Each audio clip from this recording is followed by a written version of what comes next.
I'm so happy to be in this moment, to be sitting next to the president and CEO of the NAACP. 5 years into the job, he's made such a huge impact in the African diaspora and also on the continent here. First trip in Ghana, 2019, with 300 delegation from the NAACP, including Danny Glover, which I was so excited to meet. You know, I see him on TV, great actor, and I ended up being his chaperone, Derrick. Yeah, I remember. Remember? I do remember. Thank you so much for being on the show. No, congratulations to you. I've watched the growth of your platform, and Gooba has been amazing to watch as well. What a wonderful journey. Thank you. Many Africans on the continent may not really know what NAACP stands for, where it came from, the legends behind the brand. When you talk about W.D.B. Boys, when you talk about Martin Luther King, all of them are part of the NAACP's journey. What does NAACP stand for, and what is the vision? NAACP was created to fight for equal protection under the law in the United States. Our vision now is to create equity, not only for Africans and Americans, but for the African diaspora, understanding that if we are united as a people, then we have a better opportunity for a future. In this global economy, people are easily exploited for cheap labor. Land is easily exploited for their minerals. And the potential of the African diaspora is to stand united to ensure we're not exploited, so that we can be treated with a level of human dignity that can create a future that is so much more prosperous than the past that we think about. As Black people in the diaspora, especially America, sometimes we read the news and we're like, how was this person just shot just like that? How was this person just killed just like that? Like, as if they are not human. How does that impact the work that you do? Because inevitably you are trying to stop that, right? But it's still happening. America has a problem with gun violence, that there's a love affair with weapons. If you think about Australia, they had a mass shooting. What did they do? They changed the laws. They had a gun buyback. They have not had another mass shooting. That when there was a mass shooting in Scotland, that England changed their laws. We have not seen another mass shooting. We don't see this type of violence in Canada and Germany, but because of the gun industry in America, there's this false notion of protecting one's right to be armed. Well, there is no right to be armed. There was a right for militia in the early founding of the country, or individuals say, well, I need a gun because I'm a hunter. Well, I'm a hunter, but you don't need an AK-47 to hunt a prey because you can't eat the meat. We have a problem in our nation, and it's not a Black problem, it is a national problem. When you overlay that with systemic racism, particularly with African Americans, you see a disproportionate number of individuals being killed as a result of gun violence at the hand of police. And that is a part of our fight. We were founded 113 years ago, 1909. In fact, out of that founding, it was to advocate for federal laws to stop lynching. Ironically, in 1912, we assisted the members of the ANC to organize that organization. Because our fight, like it was in South Africa, it was around equal protection under the law. So every individual can be seen and treated with human dignity, and there had to be rights that others are bound to uphold. That is the work of the NAACP. Obviously, George Floyd was one of the biggest moments during COVID that made everybody stop, right, as Black people. How have you been able to get the attention of the right people to change how things are in America? Well, the right people, in context of what we witnessed with George Floyd, it is an epidemic in the United States that we don't have federal laws that apply to every jurisdiction, law enforcement jurisdiction, that's consistent, that there's a floor of accountability, that one's badge is not a shield from accountability. And so what we've been able to do, and we're still working on, is create a federal standard. So law enforcement agencies across the country will have to adhere to. Now, the right people in the United States right now is in Congress. We were able to pass the bill in the House. Thank goodness for California Representative Karen Bass, who's not running for mayor. She was masterful in navigating the legislation through the House. But in the Senate, it's a 50-50 split. And in order to move legislation without a filibuster to block stuff, you need 60 votes. But we have a Senate now in the United States where you can't get 10 Republicans to vote to investigate an insurrection on our country. So you can only imagine how hard it is to get 10 Republicans to vote for police reform, although we almost got there. So what we ended up doing is working with the White House and the Biden administration to pass an executive order. It doesn't go far enough, but it's a start. And this election cycle is where we're going to continue to push to get the right people, and that's the American voters, to elect the right people in office to do what's necessary. Fantastic. Now, I want to talk about Ghana. Your first trip, 2018. Yes. How did that come about? And why are you here again? So the NAACP, as America's largest social justice organization in the civil rights space for Black people, we're the oldest. We have a large operation, and part of our operation is serving as a non-governmental organization to the United Nations. And so in 2018, after I took the position in 2017, I decided to reactivate our charter and hold a reception for African and Caribbean ambassadors. And in that, the Minister of Tourism was in place from Ghana and says, we want to partner with you. We are planning a year of return. We need your help. Let's discuss. I hadn't heard of the year return. I said, absolutely. And so she and I began to talk. She invited us over because we had other ideas for the continent. What I wanted to do is establish an Image Awards Africa. So we can celebrate the excellence on the continent, because the African diaspora need to see a two-way opportunity. What's going on in the Americas, both Caribbean, South America, Brazil, and the United States, but what's also going on the continent and what's going on in London, so we can all celebrate our global excellence. And so that's what I am interested in doing. But in those conversations, we end up organizing just under 300 individuals to come for the year of return, which was a great opportunity for many of my members and supporters to see what's possible here in Ghana and to see what's possible on a continent. When you spoke to the members about coming to Ghana, were they like reluctant? Several things here. We all must get past the propaganda that individuals outside of our community try to push against one another, the negative narrative of violence in this organization or famine or disease, all fallacies.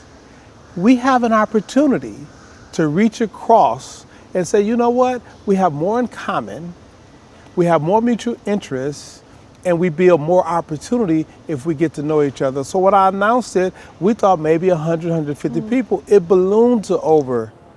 You know, it's like, whoa, what is this? And many people, once they realized that the deadline had closed, like, I still want to come. So we did have some stragglers who booked their own trip and showed up, like, where y'all come from, right? It was a beautiful opportunity. And that's why we're back here again. So yeah, let's talk about this trip. So this is Reverend Amos Brown's fellowship. So how did this occur? He and I were leaving. He is like, it was such a rich experience. He was so excited. He said, but we got to bring young people. We got to bring young minds, intellectuals, so they can experience this, because they got to carry their legacy forward. And so we created a fellowship program.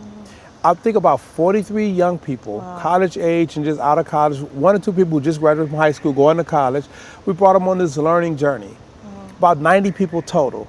It has been an amazing experience because they can get a true sense of what Ghana is like, get a true sense of what it means to be a part of the African diaspora family, get a real picture of Africa, but also be able, we step away, they can still communicate. WhatsApp, like you and I communicate on, Facebook or IG, whatever, Snapchat, to think about what's possible moving forward. How do we build this? We were glad to also participate with some of the students at the university here who spent 2 days with us. And that group began to really talk. Think about technology, but that's how you build a global community across the diaspora. And that within itself accomplished Dr. Brown's vision. Let's get these young people involved. And if everything moves forward, we'll be back next year with another group of young people. How are they feeling? Like the first time on the continent, and this is sponsored, right? And I think hundreds of people applied for it. Yes. And I don't even know how you managed to do the shortlisting, because that must have been difficult. It was a screening process, right? Our staff put up a screening process. We got some of our members and we vetted, and we had several people who have never been on a plane before. majority of the students had never been to Africa before. But all of them were so excited. When they got here, they were in amazement. And it's been a journey. Yeah. It's been heart-wrenching when you go to Cape Coast and you go to the slave dungeon. It's been inspirational when they meet their peers at the university here. But it's also been forward-thinking. Right. Because we sat down with them last night, and some of the things they shared from the experience was lovely. Since the last time you came to Ghana and coming back this time, have you seen any development? But I think the openness of Ghanaians now about the concept of the beyond the return, because I don't think anybody recognized what the potential was going to be, the original 2019, right? I can only imagine the economic impact on the country was huge. Absolutely. The number of people who came, and we came in August, but December was nuts, right? Yeah. You know, Bose had a huge delegation, Boris Kojo, beautiful. I think Ghana is prime, similar to where Jamaica was in 1978. Right. You know, when they put that marketing campaign, come back to Jamaica, your home, like, well, Jamaica is a home, but Africa is our home, Ghana is our home. So there has been some evolution there.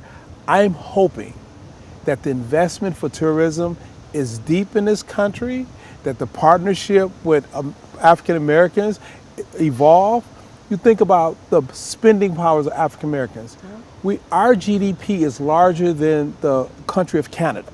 Wow, wow. Think That's about huge. that. That's $1.6 trillion. Wow. If the government here embraced tourism for African Americans, 65% of all your tourism come from the United States. Invest in some of the infrastructure, you can triple what we've seen in the year return. I heard the Minister of Tourism, or was it Akwasi, I think, talked the other day, say 2015 it was X number of people and it almost doubled. You can triple that, right? So I have seen people evolve in their understanding of the importance of the return. It is so important, unlike Jamaica, that Ghanaians own it, not allow corporations to own it, like in Jamaica. You own it, the people prosper, the economy grow, and we all celebrate. Awesome. A lot of African Americans saying that if they're coming to invest, if they're coming to do stuff, they should be able to get citizenship. What's your view on that? I think citizenship should be something that's offered and easier to maneuver. The country will grow forward. You think about Israel, right? Think about it, right? That many Jewish Americans have dual citizenship. Many Jewish Britons have dual citizenship. Israel prospered from that. We have to open our minds as Africans, particularly when we control assets like a country, of how do we expand it? How do we go deep with investment so we can have revenue to come in? I will hope the government here will open up the possibility of dual citizenship and make the process easier. You know, the country of Sierra Leone has already done it. That if you can trace your heritage to Sierra Leone, automatic. Ghana can go further. That if you are of African descent, open the doors. The investment will be tremendous. Do you think that we are united? I think we are as diverse and dynamic as any community, and we should never seek to be anything else but diverse.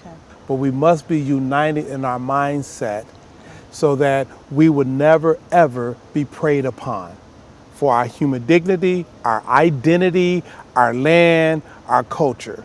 We have to control all those things all the time, and that's where we should be united. But as that we stand like that, we should be as diverse, as dynamic, as creative as our culture and the Creator has made us to be. I've had interviews with a lot of African Americans, and some of them, when they come back to the continent, are so angry at the fact that we in Africa sold them off. What are your views on that? We need to right-size that history. Part one, Europeans came here to exploit people in the land. And when they seen how to make profit from people, they accelerated. They had a conference in Berlin to carve up the continent in a way in which none of the tribal leaders or the community leaders had any concept of. That on this continent, for most of the history, when there was this concept of slavery among tribal leaders as a result of war, it was nothing like what was experienced in Brazil, in the Caribbean, in the United States. because among tribal leaders, they seen territory fights, but they always see one another as human beings. And so what ended up happening in the exploitation by Europeans, they tricked many local tribal leaders. Those tribal leaders had no concept what they were selling people off to. And for some of those tribal leaders, they end up getting captured later and being sold off as well. Yeah. So we cannot allow a false narrative that was not the dominant narrative to determine the relationship now. The problem with the system of enslaving Africans by Europeans, that they did not see us as humans. And so we all must recapture identity, because after the systems of slavery ended, they began to accelerate exploiting the continent, where independence for African nations really didn't take off until about 55, 60 years ago. Because they colonized, which was another system of slavery right here in Ghana and across the continent. Absolutely, you're absolutely right. In terms of seeing opportunities in Africa, I feel like us in the diaspora, when we come, we see so much opportunity, we see the potential.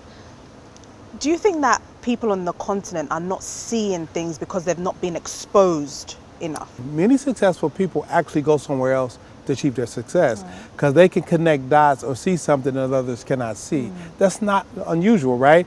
The highest performing students in America right now are Africans and Caribbean blacks, because they come there with a different desire and hunger. It's true. So they can see something different, but it's also the top line of the Africans who come there or go to London. Right? Right. So, but you take an African Americans and you send them to Jamaica, or you send them to a country in the continent, they overperform because they has a different hunger and they can see something different.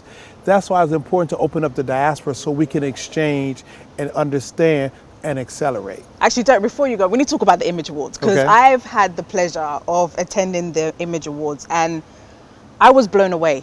I've never experienced an award ceremony that brings so many people together. And I was there the time that Rihanna got the highest award. Yeah. And it was amazing. And the fact that you're even talking about bringing the Image Awards to Africa is extraordinary. What has made you want to plan that? The Image Awards was established, 53 years ago, right? It was our members who were in the entertainment industry, Sammy Davis Jr., who realized, like, wait a minute, we need to celebrate ourselves. And for the NAACP, it's a part of our mission. Advocacy is also in entertainment on the screen. How people see us on the screen is how we're treated in the street in the public policy and international affairs. And so for us, the Image Awards is sacred ground, because we can celebrate Black excellence across our artists and talents. But think about bringing it to the continent and celebrating African excellence. We have to dispel all of the myths of who we are, no matter where we are, whether we're in Brazil or in Tanzania or in London. And the best way to do that is create an international platform to celebrate Black excellence. We've accomplished so much. We've contributed so much to global quality of life. Why not celebrate it? Wow, that's amazing. And would Ghana be the first country to? I think Ghana makes sense, right? What this administration has done is opened up the possibility of bringing people in and welcoming them. And I think that's important. So it really does make sense. But that's, what you're doing with Guba, right? The Guba Awards, when you first told me about it, I was like, I like this. Because if we are not celebrating ourselves, who else will? And if we don't uphold, you're honoring a 13-year-old in Texas who is getting admitted to medical school. That's pause for celebration. That could inspire a 13-year-old in Rwanda. That can inspire a 12-year-old in Tanzania, a 15-year-old in Kenya, and 19 7-year-olds in Ghana, The special thing about her is that when I spoke to her and her mother, when I told them that they're coming to Rwanda to be awarded on the continent, they were in tears. The fact that, the connection, that actually I am Black and I'm from Africa and I'm being awarded on the continent for what I have done in the diaspora. So they are super excited, and they have now gotten scholarships from Oakland University to give scholarship to Africans on the continent. I love it. And this is just because she's heard that Africa wants to award her.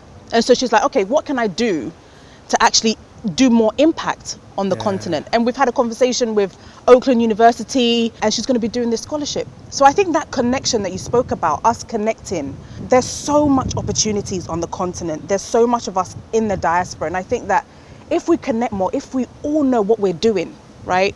What this person is doing on the continent, what this person is doing in the diaspora, and bring that together celebrate it is so powerful. Kenyans saying Harambe, pulling together. Pulling together. Pulling together. You know, I'm going to contribute to that.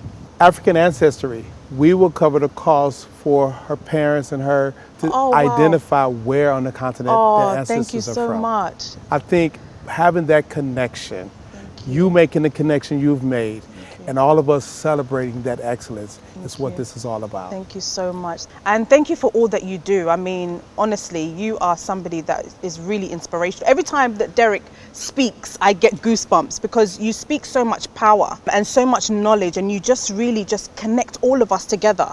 You know, you're trying to just pull in all of us together, us black people, you know? And I think we have the greatest opportunity, and your platform, NAACP, sometimes I feel like Ghanaians don't know what the NAACP is. I wish they knew, because it's such a power. We have an opportunity to connect with members of the NAACP. It's such a huge thing, right? And I think we need to take advantage of that, both of us, from America, from the diaspora, and on the continent. So thank you for all the work that you do. We are excited. I hope that one day you'll be able to make the Goober Awards. I know that I checked with the team and the dates are just clashing, but I know that Karen's been, the team have, some of them, Abba and the rest have been. Dr. Brown, you honored him one year. Yes. And so, you know, we're just hoping that one day you'll be able to attend and see. And we're going to make it happen. Thank you. Yeah, we will make it happen. Thank you so much. Thank you. To the diasporans in America, especially those ones that are doubting, right? And thinking, oh my God, I have to get yellow fever, malaria, all of this before I come. Sometimes it's a put off, right? For a lot of people. What would be your words to them? Come home. Experience more. Come home. Come home. That's it. Thank you so much for watching, guys, and I'll see you soon. Bye-bye.